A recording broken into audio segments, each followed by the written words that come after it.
ABC 10 News starts now with breaking news.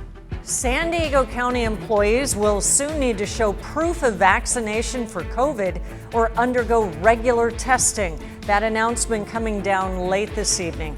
Thank you for joining us. I'm Kimberly Hunt. And I'm Steve Atkinson. The county says details of how the requirement will be implemented, they're still being discussed, but it will likely take effect by the middle of August.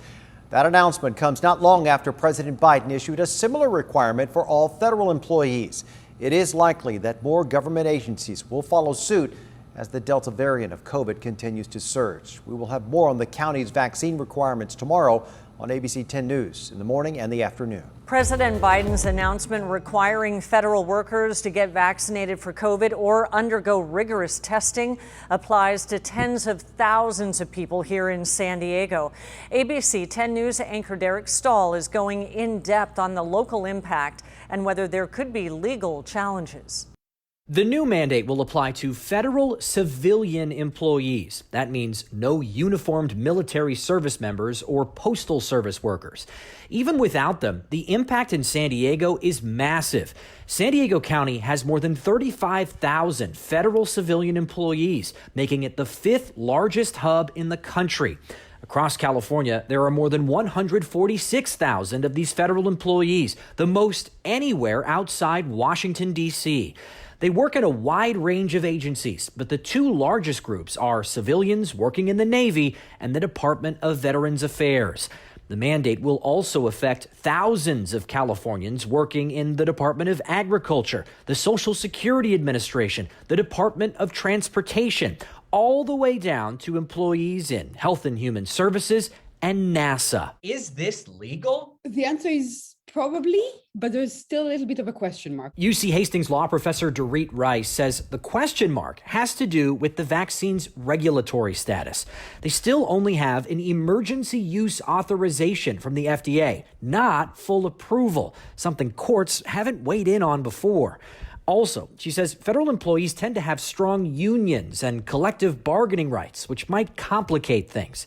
But she says the nature of this mandate is important. The government is not saying vaccinate or you're fired.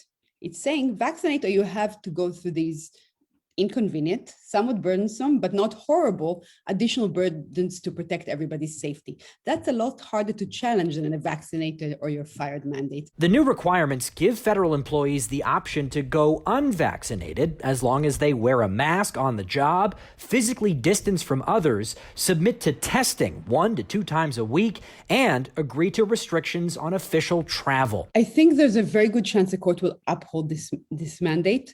But there's also probably a 20-30% chance that it won't. Derek Stahl, ABC 10 News. Unlike other federal employees, frontline healthcare workers in the VA won't have the option of opting out of the vaccine. Nationally, about 115,000 of those workers will have to get vaccinated in the next 2 months or face termination. Within the last week, mask guidance has changed by the CDC to recommend, not mandate, that everyone, regardless of vaccination status, wear a mask indoors. The state of California and the county of San Diego have said that they will follow suit. Our Sofia Hernandez spoke to local businesses about navigating so many changes to meet each new guideline. For San Diego mom and pops, they say it's been a whirlwind keeping up with every mask guidance from the federal, state, and local level. Now, one local business says it has been a challenge, but one with unexpected reward. In Ocean Beach lies this community co-op. With every new guidance, managers responded, doing everything from different checkout lines, closing certain sections, creating sanitation stations. We were expecting and had really good preparation for the June 15th reopening, but then once the mask requirement was eliminated, that came as a surprise. And so all of a sudden we were just like, holy moly, we got to spring into action, yet again. That came in the form of signs like these, friendly reminders showing where the store stood in regards to mask policy. We obviously can't require, but a lot of our shoppers do see that and they'll walk out to their car and put a mask on out of respect for their community and their co-owners of the co-op. While customers have adapted, employees have been asked to keep masked. But the back and forth and what is the right thing to do, stressful for all. We didn't think going to work was going to create this kind of stress, and that going to your local grocer wasn't going to be fun. It's like, no, it's going to be stressful. I have to strategize. I have to make sure that I can get in and get out. As of this week, masks went from only being worn by the unvaccinated to recommended for all. The limbo of masks being on or off is what Bonilla says made them closer to their clientele. They will call and ask us when they don't even plan on coming shopping. They just want to know in case they feel comfortable leaving the house.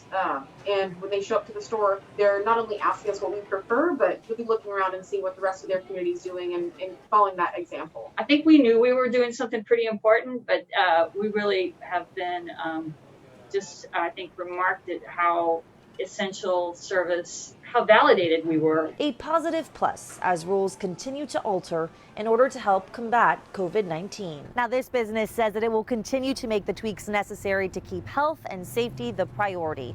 Now, as of Thursday night, the CDC recommends that regardless of vaccination status, you wear one of these when indoors. In Ocean Beach, Sophia Hernandez, ABC 10 News. And here are our latest numbers. The county reported 894 new cases of COVID today, but no new deaths. The most recent test positivity rate in the county was 7.6%.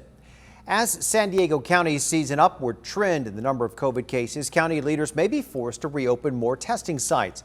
At one point, the county did have 42 active county-run or partner testing sites.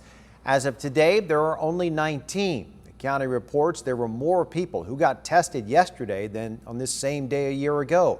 While the county looks into adding more testing sites, leaders urge San Diegans to get vaccinated. So far, only 70% of people in San Diego County are fully vaccinated. A Navy sailor is being charged in connection to the massive USS Bonham Richard fire last summer at Naval Base San Diego. The Navy reported today evidence is enough to direct a preliminary hearing. Our Team 10 investigator, Jennifer Kastner, first broke the news about a possible arson, and tonight she spoke with a local attorney who represents military service members who said the sailor's case will now have a hearing that's comparable to a civilian grand jury hearing. But instead of it being a grand jury with a bunch of people, it's just one preliminary hearing officer who's going to make the determination about whether there's probable cause to believe a crime has been committed, whether the sailor is the one who committed it, whether the form of the charges is correct, and then make a recommendation as to disposition. The warship was formally decommissioned in April before being hauled off to a scrapyard in Texas. The San Diego Police de-escalation team was in action downtown tonight. Police responded to a stabbing call at 5th and Ash just after 6 o'clock. Their officers found that woman holding a knife. They say that she refused to put it down, and that's when they say they began de-escalation, talking to her while she paced around. At one point, officers say the woman lunged at them, so one officer fired a beanbag round and a K-9 was released. The woman was apprehended and taken to the hospital with minor injuries. There is no word if she will face any charges. Investigators now say that drugs or alcohol may have been a factor in that deadly crash in La Mesa. This scene unfolded yesterday evening when police say that an out-of-control Volkswagen SUV plowed through a parking lot and then crashed into that office building on University Avenue. A police officer saw what happened and called for help. The person who was killed was inside that building at the time. The driver was taken to the hospital with non-life-threatening injuries. A man is in custody tonight after a shooting over a parking dispute in Valley Center. The sheriff's department says Vincent Mirage shot out his neighbor's rear passenger side window today during an argument over parking on Gajito Road. No one was hurt. Investigators say Mirage used a pellet gun and shot at the car while the neighbor was moving it. He was arrested for assault with a deadly weapon and firing at an occupied vehicle. The man who witnesses say snuck into the elephant exhibit at the San Diego Zoo with his baby daughter pleaded not guilty today.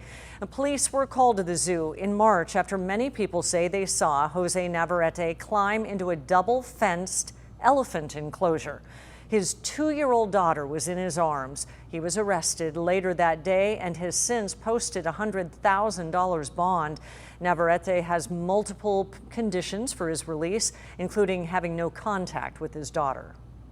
He's ordered to stay 100 yards away from the San Diego Zoo, and he's ordered to comply with any requirements imposed by Child Welfare Services or by any family court. If convicted, he faces up to 6.5 years in prison. Navarrete's next court date is September 9th.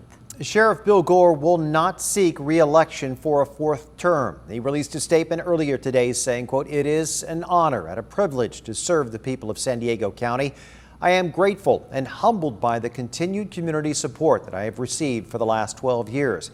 Being your sheriff is one of the most rewarding experiences of my law enforcement career."